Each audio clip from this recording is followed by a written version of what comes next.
Well, hello and welcome to the Mutual Fund Show. I'm Neeraj Shah, and in today's show, we'll discuss about 2 or 3 important topics. One, of course, Franklin, and for those of you who are in the, is there something more to look forward to or safeguard or any moves to follow? Really, so our guest will speak about that. We'll also ask our guest today about a particular category of funds which may or may not get impacted, but which may get impacted if rates move. But in the perception of rates moving as well, could there be a movement there? And what amongst the top funds in that category should be done with? And lastly, we'll ask him for one of his fund recommendations. Amit Bivalkar of Sapient, and has been with us on the show multiple times, joins us right now on the show with his thoughts. Amit, good having you. Thanks much for joining in. Hope all is safe. Yes, Neeraj, thank you very much. The pleasure is ours. Thanks for joining in. Amit, just before we get to the 2 topics that we had spoken about, and just a quick perspective from you on Franklin, because I think today some people received the messages that the processing of the card payment, etc., happened. So what happened? So Franklin guy must be wondering, okay, now all of this has happened. Is there something more to be done? So I think the court was very much in favor of the investors, and even Franklin wanted to give back the money to investors as early as possible. I think out of 6 funds, 5 funds have turned cash positive, and people have started getting the redemptions directly in their bank account. I think Income Opportunities Fund is yet to turn cash positive, but I think that also will turn cash positive in the next month or 2 months. And interesting commentary which also came from SBI, Neeraj, is that after payouts of these, SBI Mutual Fund, who is now being entrusted as the liquidator for this, they also said that out of the balance, I think 60% of the portfolio can be liquidated in a couple of weeks' time. So I think the wait was worth it. If you try to look at all the NAVs as on 25th of April when the schemes got shut, and today, I think they are far higher than what they were when the schemes got wound up. And I think investors' patience probably would have paid, because they are getting their monies back. And I think it will be a good ride at the end of it for all the Franklin investors. So, Amit, net, how much has an average investor lost, if at all, in terms of, forget the returns, so to say, but is there a large damage, or is it being manageable? And any back of the envelope calculation? I think as of now, what we could see is that on the ultra short, on the low duration, and one of more funds, I don't think so there will be a hit on the portfolios. And even on the credit risk and the larger funds which have a larger, what you can say, maturity or duration, I think SBI and Templeton put together, I think they will not do a slum sale, but instead try to recover maximum capital for the customer. So I don't think so you'll have a larger drawdown which will come for the investor. I think it will be more to do with, since you have the TLTROs for NBFCs, for banks, and for everyone, I think maximum money will come back in all of these funds. That's what I think. Okay, great. Amit, thanks. So that was just a quick update that I wanted. Now to the 2 things that we decided to do on the show. A particular fund which either has done really well or not done too well, and then a view on that category as well. And I presume you've chosen a fund and the category of the PSU banking funds, right? So can you talk a bit about this category, the fund that you definitely want to speak about, and what should investors do about this and why? So banking PSU funds, Neeraj, 3 years ago when the FMPs actually started not getting subscribed to, suddenly in debt, there was a vacuum as to where should my 3-year money go. And this category actually came in very handy for people, because the YTMs were good, the modified durations were at 3.5 years. And proof of the pudding is that you have got the 3-year return, 5-year return on such funds at 8.5 to 9%. So ideally, for a 3-year period, if you had invested 3 years back, you must have got a 8.5% return. Plus, since you are investing in banking or PSU bonds and CPs, I think a lot of credit risk is also negated. So you end up buying AAA funds. So all of these funds, if you try to look at, be it Aditya Birla or Axis, DSP, Franklin, ICICI, IDFC, and Nippon, you have got returns above 8.5% on a 3-year basis, and above 8% on a 5-year basis. But as we all see that retail investors uh, or any investor for that matter, they look at returns for the last 3 years, 5 years, 1 year, and they come and invest their money into such kind of funds.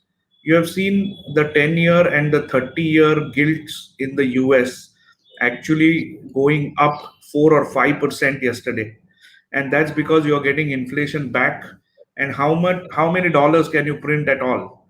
Similarly, in India, when you will see interest rates actually moving up and you will see inflation coming back, whether the RBI does a interest rate move or the market does that move, the impact on these kind of funds is going to be large. In fact, if you look at the last 1 month return after the budget, if you try to look at how what is the impact of 1 month returns, currently the yield to maturities of all these funds, Neeraj, is between 4 quarter to 5%, and they run a modified duration of about 1.5 to 2.8 or 3 years.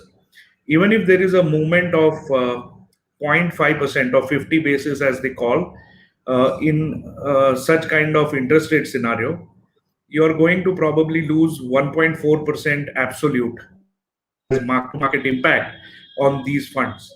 So, what we are of the opinion here is that if you have got good returns on your banking PSU funds between now and maybe March end, when the yields keep on rising, we feel that one needs to come out of these funds and move to a category which is known as a floater category, where even if the interest rate moves up, you actually do not lose money, but you make money.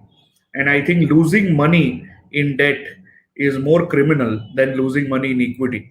So if you're looking at past returns and getting into the category known as banking PSU, I think this is the time where you need to be cautious and probably look at some of the floater funds or the ultra short category rather than putting money into banking PSU funds going forward. That's my take So, on that, Neeraj. as advisors, Amit, you're taking a call out here that rates might go up, and therefore these funds need to be gotten out of. That call may change if rates don't go up, but you are taking a call that that may happen, and therefore it's better to get out. Yeah, I think it's more to do with liquidity in the system. And when your permanent liquidity changes to durable liquidity, I think the availability of money and the cost of money both were cheap. There was huge liquidity surplus in the system. You have seen already 2 lakh crores being taken away. You have seen another 4 lakh crores worth of spending program by the government. And you will see probably the rates moving up. Reverse repo, if I may say, we feel that the reverse repo may inch up to 360, 370, or 380. So if you see the short-term rates actually going up, you will see an impact on these funds. And therefore, we are of the opinion that one needs to move out and go into a floater or probably a money market kind of fund. And why rates will move up? Clearly, you have got availability of money and cost of money both cheap today. My guess is that availability of money is going to be somewhat scarce, and therefore you will see interest rates moving up. Plus, you will have the oil impact where your inflation will inch up, and once inflation goes up, RBI has no other tool but to raise interest rates. So, if your GST numbers are to be believed, if your oil is where it is, and if interest rate moves up, clearly you will see an impact on your debt holding portfolio today.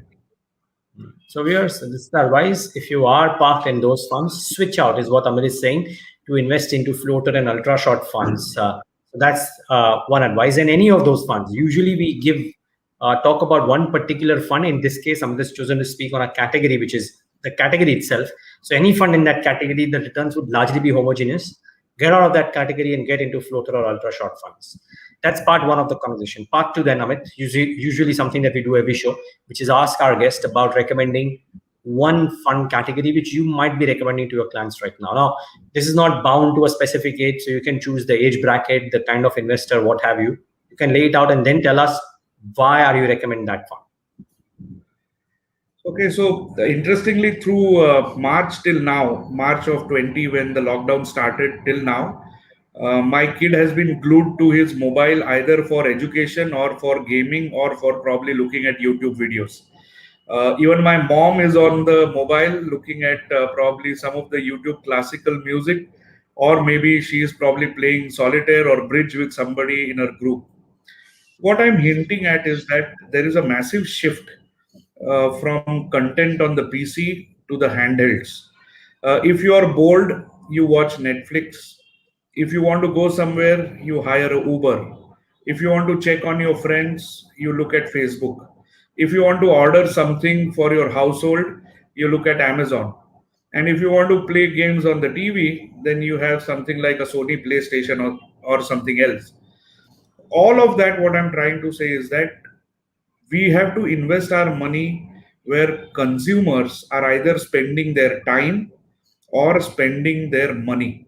So, be it hotels, they call it the revenge spend.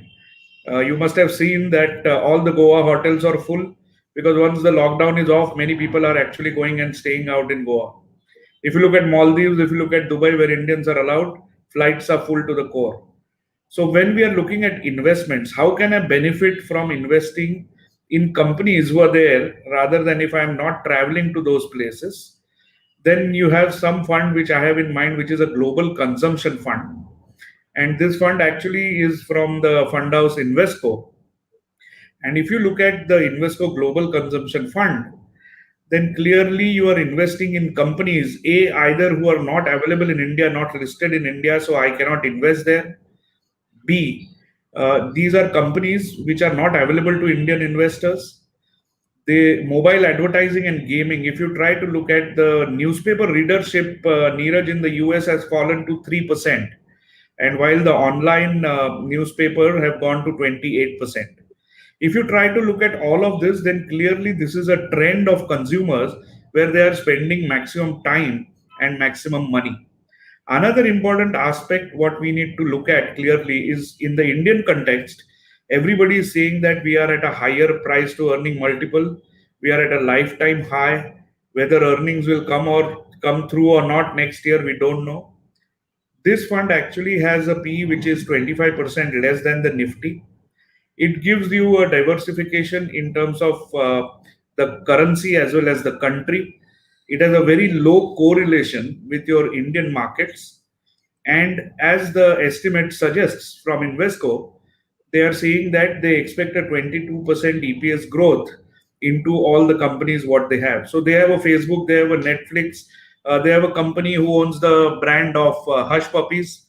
They have got Facebook there. So Sony, if you look at all of these companies which form a part of these portfolios, you definitely want to go and buy the top-notch companies who are into consumptions today. And if you have that, you have a Uber, you have a Lyft, which is available in this portfolio.